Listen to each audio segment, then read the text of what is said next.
बंधुगण देखंतु पशुपालन विभाग तरफ ए वर्षर बहुत बड़ा नियुक्ति सुजोगटी खास आपण आसी जाई अछि। देखंतु बीपीएनएल तरफ रही भारतीय पशुपालन निगम लिमिटेड तरफ 2325 कोटी पदवी वैकेंसी रही जहाद्वारा आपण मैंने ऑनलाइन आवेदन करेंगे। ଆପଣ ସମସ୍ତେ ଏହାକୁ ଅନଲାଇନରେ କିପରି ଆବେଦନ କରିବେ ତାର ଫୁଲ୍ ଇନଫର୍ମେସନ୍ ମଧ୍ୟ ମୁଁ ଆପଣଙ୍କୁ ଆଜିର ଭିଡ଼ିଓ ମାଧ୍ୟମରେ କହିବି। ତ ସେଥିପାଇଁ ଭିଡ଼ିଓଟିକୁ ଆପଣମାନେ କମ୍ପ୍ଲିଟଲି ଦେଖନ୍ତୁ, ପ୍ରତ୍ୟେକ ଇନଫର୍ମେସନ୍ ପାଇଯିବେ।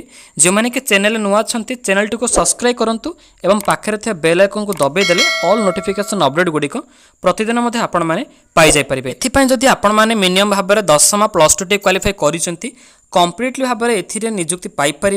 देखो जो सिलेक्शन होती मंथली हिसाब से 22,000 टंका पर्यंत दरमा पाइपर।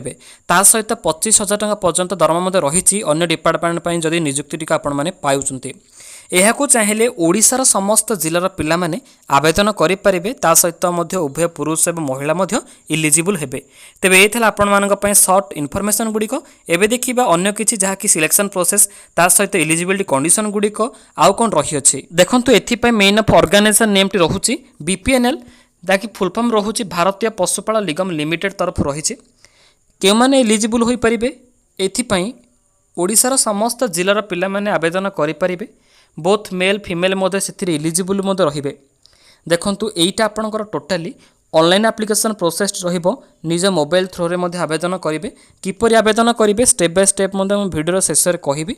तो से भिडियो को स्किप न करी शेष पर्यटन देखंतु। देखंतु बंधुगण एथिरे आपणकर 2325 कोटी पदवी वैकेंसी रही।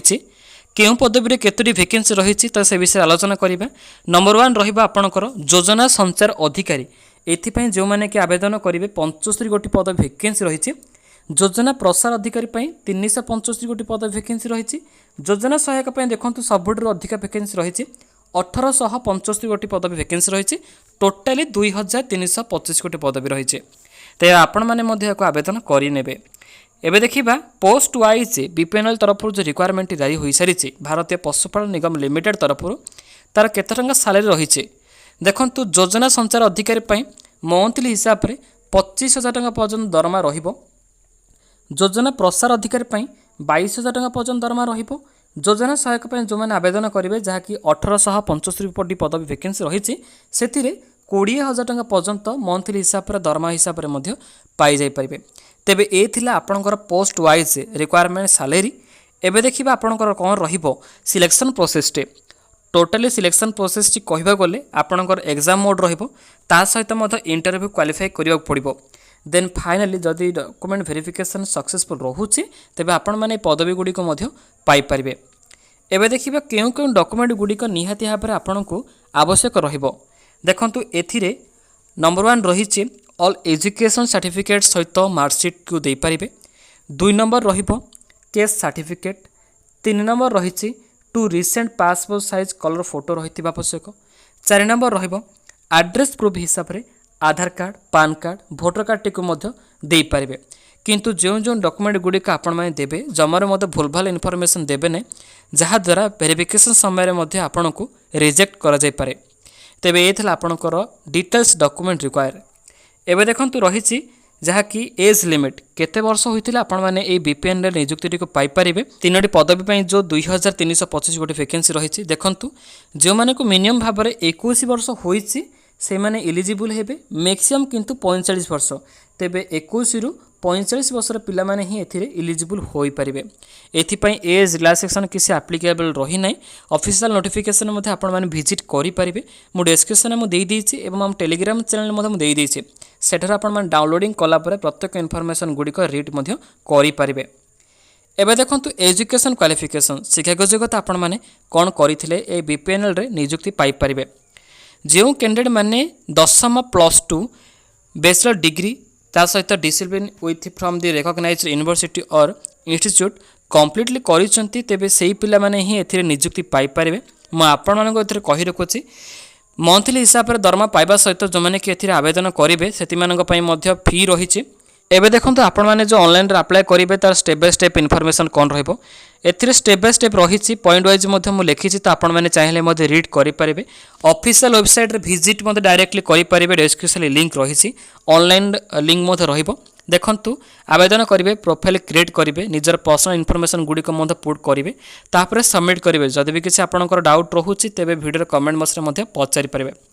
एवं देखो इंपोर्टाट डेट कौन रही है तेज जो मैंने आवेदन करुँच तो से अलरेडी स्टार्ट हो गला तार लास्ट डेट रही 30 नवेम्बर रही से आवेदन प्रक्रिया को आपने सारी ने। एवं देखो डिस्क्रिप्शन में 2टी लिंक मिलଯିव तो से आपने आप्लाय ऑनलाइन उपरे क्लिक करेंगे जेपरी आपने आप्लाय ऑनलाइन उपरे क्लिक करेंगे। देखो यही पेज धीरे धीरे ओपन हो Bharatiya Pashupalan Nigam limited official website एथिरे ऑनलाइन एप्लिकेशन फॉर्म वैकेंसी रहिबो पीडीएफ टी को एठार आपण माने क्लिक करी डाउनलोड करि पारिबे एथिरे मिली जिवो। देखंतु बेसिक इनफॉरमेशन गुडी को आपण माने पुट करबा आवश्यक रहिबो जो जॉब पे आपण माने आवेदन करिवे एथिरे चूज करि पारिबे। देखंतु योजना संचार अधिकारी योजना प्रसार अधिकारी योजना सहायक एथिरे क्लिक करिवे तापरे नेक्स्ट को जिवे। देखंतु मु योजना सहायक पद पे आवेदन करूची तो सेति पई क्वालिफिकेशन देखंतु रिक्वायर करूची 10th जदि आपण माने मिनिमम 10th पास करिसंती म आपण मानक मध्ये आगुर अलर्ट करिछि तो सेही पिला माने ही एथिरे एलिजिबल हेबे। नेम लिखंतु देखंतु ता सहित मध्ये मोबाइल नंबर रहिबो फादर नेम हस्बैंड नेम रहिबो फादर को मोबाइल नंबर जे कि पेरेंट्स मानकर मोबाइल नंबर निहाती जरूरी अटे। डेट ऑफ बर्थ मत चूज करेंगे जमार मत भूल भाल इनफॉरमेशन देवे नहीं जहाँ भी किसी आपंकर सर्टिफिकेट मेंशन रही तो ही देखी ए फिलअप करने। मेल आईडी रहिबो तो मेल आईडी मोबाइल नंबर जो देवे तो सहीटा चलुवा आवश्यक भैलिड होता आवश्यक। तेज आड्रेस टी को आधार कार्ड देखिए पुट करेंगे। स्टेट चूज करेंगे ओडिशा जेहेतु आपणकर तेज से ओडिशा चूज करेंगे। डिस्ट्रिक्ट लिखिए तहसिल जदि रही तेज तहसिल टी को चूज करेंगे। ग्राम पंचायत देखो रही पिनकोड रहिबो। फोटो इमेज निजर प्रोफाइल निजर फोटोटी को मैक्सिमम 100 kbps मध्य होता आवश्यक तो ताकू ही एठारे अपलोड करें। करला पर देखो सिग्नेचर जहाँकि साइन टी को आपण मैंने चूज करेंगे किंतु साइन टी को आपण मैंने पीडीएफ टी को क्रिएट करी 50 kbps मध्य अपलोड करेंगे। तापर देखो जदि आपण मैंने आवेदन करने चाहूँगी तेज I agree all terms and condition करला पर देखो रही प्रिंट टर्म्स एंड कंडीशन रही ऑप्शन रहिबो नेक्स्ट नेक्स्ट करदेला निजर रेजिस्ट्रेशन प्रोसेस टी सक्सेसफुल हो जिवो। देखंतु एथिपाई एप्लिकेशन फीट रोचे मैं आपको कही तेज जो मैंने कि योजना सहायक आवेदन करुँच ए फीस रहा 590 टंका ता सहित देखो योजना संचार अधिकार जो मैंने आवेदन करेंगे 826 टंका रहिबो ग्रेजुएशन किंतु क्वालिफिकेशन रही आवश्यक। देन योजना प्रसार अधिकारी जो मैंने एलिजिबल हेबे 708 टंका रही फीस क्वालिफिकेशन देखो +2 रहिबो। करला परे आपण माने सबमिट करि पारिबे जेपरि आपण माने सबमिट करिवे जाके नेक्स्ट करनेबे निजर क्रिएट होइला परे आईडी पासवर्ड निजर मेल आईडी को मध्य सेंड हो जिवो तो सेटा को आपण माने एडमिट कार्ड किंबा एग्जाम रिजल्ट जहाँ भी किसी इनफॉरमेशन ऑफिशियल तरफ आसीबो ताकू देखि डायरेक्टली आपण माने पहुँची पारे जहाँद्वारा निजर जॉब पाई मध्य आपण माने सिलेक्शन हो जाई पारे। तेबे पिल्ला माने ए थिला आम तरफ कंप्लीटली प्रोसेस आपण माने मध्य ऑनलाइन एप्लिकेशन प्रोसेस मध्य प्रत्येक इनफॉरमेशन पाई जाई थिबे।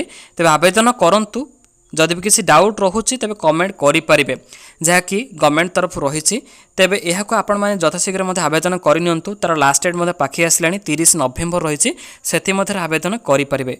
देखंतु पिला माने ए रहिबो ऑफिशियल नोटिफिकेशन टी बीपीएनएल तरफ भारतीय पशुपालन निगम लिमिटेड तरफ रहिबो केउ पदवी रे केतरी वैकेंसी केते टंका मासिक हिसाब दरमा पाई परिबे तार प्रत्येक इनफॉरमेशन गुडी को एथि रही तो आपण माने आवेदन करिया पूर्व याको थरे पढिबे डाउट रहिले पचारिबे कंप्लीटली इनफॉरमेशन गुडी को पाइला पर ही ऑनलाइन सबमिट करि परिबे। तल पेज रे देखंतु रही गोटे ऑनलाइन अप्लाई प्रोसेस रो लिंक टी तो यहाको आपण माने क्लिक कला पर मते डायरेक्ट ऑफिशियल पेज रे पहुंची आवेदन करि परिबे। जो पिला माने एमिति का लेटेस्ट अपडेट गुडी को पाइबा को चाहूचंती हम चैनल टी को एबे सब्सक्राइब कर रखंतु एवं पाखरे थे बेल आइकन को दबे देले ऑल नोटिफिकेशन अपडेट गुडी को प्रतिदिन पाई जाई परिबे। पुणी थरे हम माने न्यू वीडियो देखाबा तो से पर्यंत हम चैनल सहित आपण माने अपडेट रहंतु एवं आपण माने मध्ये हमको विदाय दंतु रहुच पिला माने वंदे मातरम।